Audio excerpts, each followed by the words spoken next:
O ito mga kabayan, nakapili na tayo ng kamyas na ating gagawing juice. Ngayon, ang ating gagawin ay 8. Pwede naman ng 7 kung ito'y lahat ay ganitong malalaki. But pwede naman yung maragdagan pa kung mas maliliit dahil ngayon hindi ganun malalaki ang bunga at tag-araw. Ito ating munang lilinisan.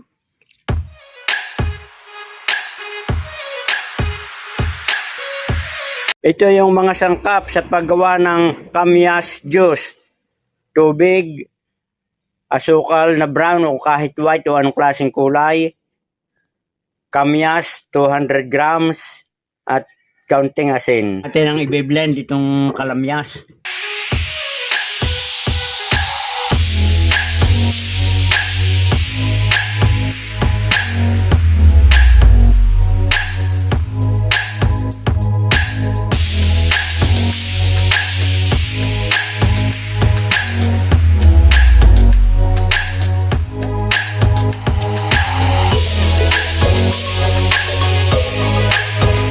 Lalagyan na mga kabayan ng yelo para mas malamig.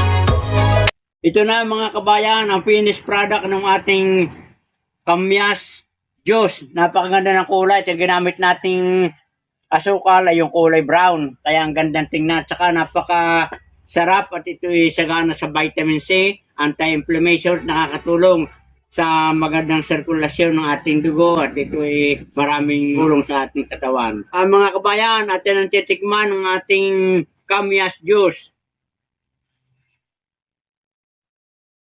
Napakasarap at panamang-panama ang kaunting asim at saka yung lasa ng ating asukal.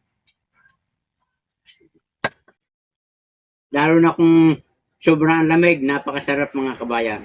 Good luck and good health at sana'y may natutunan kayo sa binahagi kong paggawa ng kamyas juice.